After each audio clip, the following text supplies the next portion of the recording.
सिद्धूने सगळ्यांसमोर नीलंबरीचं नाव तर नाही घेतलं, पण घडवणार जन्माची अद्दल. नमस्कार मित्रांनो, ह्या मालिकेच्या आजच्या भागामध्ये नक्की काय घडलं चला तर बघूया.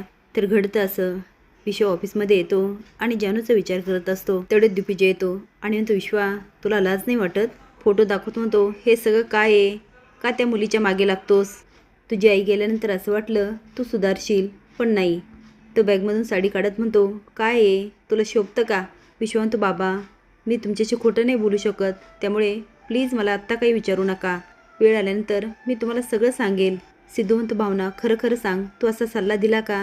नाही म्हणजे माझा तुझ्यावर विश्वास आहे, पण फक्त मी विचारतो. भावना म्हणते, नाही व सिद्धिराज, मी असा का सल्ला देईल? उलट मी निलंबरी ताईचं बोलणं ऐकलं. ते फोनवर बोलत होत्या की सिंचना खूप टेन्शनमध्ये, म्हणून म्हटलं आपण तिच्याशी बोलावं. ती सिंचनाशी काय काय बोललेली असते हे ती सांगते. हरीश घरी येतो आणि म्हणतो, सिंचना काय केलंस तू? सिंचना म्हणते, वा तू तुझ्या मैत्रिणीसोबत फिरतो आणि मला विचारतोस? तो म्हणतो, अगं कुठली मैत्रीण? लक्ष्मी म्हणते, सिंचना तू जसा विचार करते तसं अजिबात नाही. सिंचना म्हणते, तुम्ही काय हो तुमच्या मुलाचीच बाजू घेणार?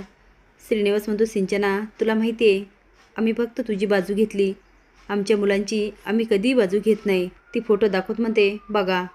आता लक्ष्मी बघते आणि म्हणते, ही तर हरीशची मैत्रीण आहे. सिंचना म्हणते, हो हॅरीचं हिच्यासोबतच अफेअर चालू आहे. ती म्हणते, नाही गं असं नाही होऊ शकत. ती म्हणते, बघा ह्या खाली कॅप्शन काय आहे? आता लक्ष्मी बघून म्हणते, हरीश काय आहे? हरीश म्हणतो, हे मी सिंचनाला जळवण्यासाठी केलं आणि हे सगळं मी एआयने केलेलं आहे. हा फोटो पण एआयने घेतला. सिंचना म्हणते, काय? तो म्हणतो, हो मी असं काहीही केलं नाही आणि एआयने आपण असे कितीही फोटो घेऊ शकतो आणि काही क्लिप करू शकतो. सिंचना म्हणते, चल रे अफेअर करतो आणि काही सांगतो. आता रेणुकाला एवढा राग येतो, ती जाते आणि सिंचनाच्या कानाखाली मारते आणि म्हणते, एक लक्षात ठेव, ह्या घरामध्ये मी तुला थारा देणार नाही. आजी म्हणते, सिंचना तुला वाटत असेल आम्ही तुला ह्या घरात घेऊ, अजिबात नाही. आता तुझं लग्न करून दिलं, तू एक तर तुझ्या घरी राहायचं, नाहीतर तुझ्या पद्धतीने. सिंचना म्हणते, बाबा संपतराव म्हणतात ह्या घरात तुला थारा नाही. तू आमची जी काही इज्जत घातली ना, मी तुला कधीही माफ करू शकत नाही. ती अधिराजला म्हणते, दादा पण तो पण दुसरीकडे बघून घेतो. नीलांबरी म्हणते, तिला काय घराबाहेर काढतात? जिच्यामुळे एवढं होतं ना तिला घराबाहेर काढा, ह्या अपशकुनी बाईला. सिद्धू म्हणतो, वहिनी तुम्ही भावनाबद्दल असं कसं बोलू शकता? सिंचना म्हणते, हीच सगळ्याला कारणीभूत आहे, हिला पहिले घराबाहेर काढा. श्रीनिवास म्हणतो, खरंच आमच्यामुळे तुम्हाला खूप त्रास झाला, त्याबद्दल दिलगिरी आहोत. तो आता माफी मागतो आणि म्हणतो, चल लक्ष्मी. सिद्धू म्हणतो, भावनावर जे आरोप झाले ना मी ते लवकरच शोधून काढणार. नीलांबरी बेडरूममध्ये जाते आणि न्यूज ऐकत असते. तेवढ्यात अधिराज जातो आणि म्हणतो, काय हे सगळं तू केलंस ना? तीन ते, अहो हे काय बोलताय? अधिराज म्हणतो, मला माहिती आहे हे सगळं तूच केलं. त्या दिवशी भावनाच्या क्लिपबद्दल तूच एडिटरशी बोलत होती ना? मी आता जाणार आणि आजी आणि सगळ्यांना सांगणार. नीलांबरी हात जोडत म्हणते, प्लीज प्लीज सांगू नका.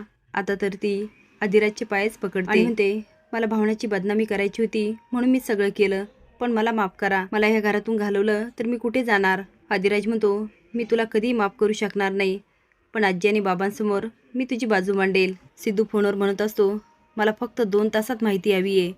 तेवढ्यात अधिराज येतो. सिद्धू म्हणतो, दादा प्लीज नीलांबरी वहिनीला थोड्या बेडरूमच्या बाहेर ने. अधिराज म्हणतो, अरे. तो हात जोडत म्हणतो, प्लीज दादा. आता अधिराज नीलांबरीला बाहेर नेतो आणि सिद्धूला बेडरूममध्ये.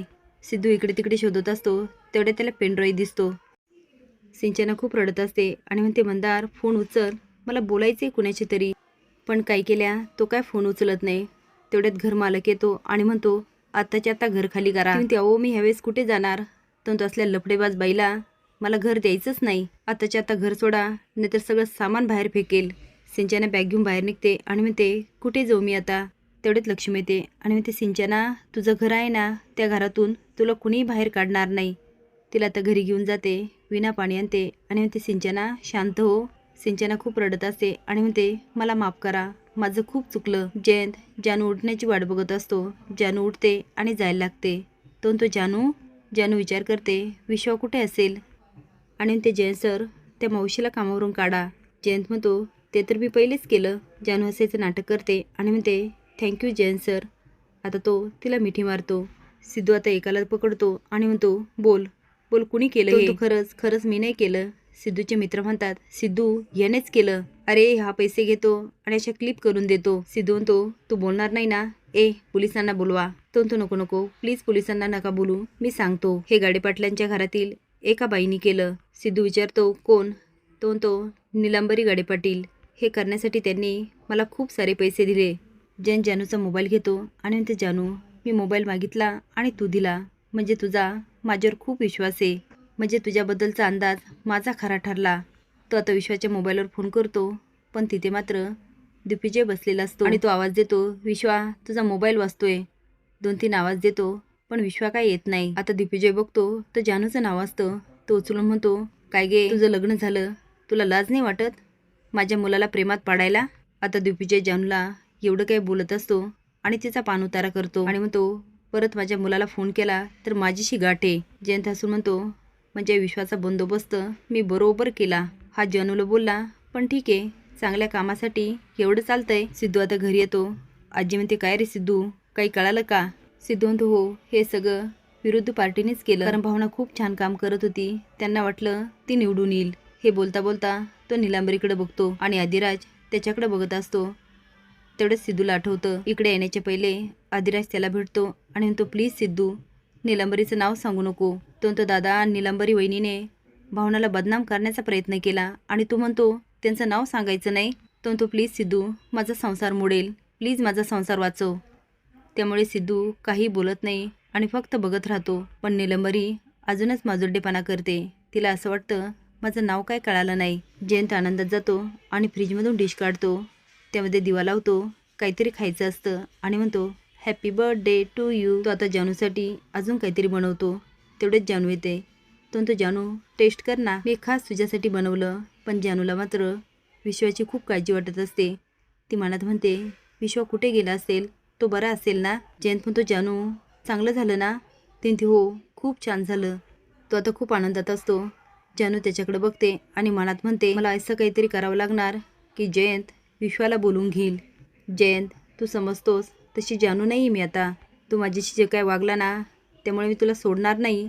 तुला धडा शिकवणार म्हणजे शिकवणार. तुझं खरं रूप सगळ्यांसमोर आलंच पाहिजे. आणि म्हणते जयंत सर मी काय म्हणते आपला तो प्रोजेक्ट तो अधुराच राहिला. मी ऑफिसमध्ये जाते.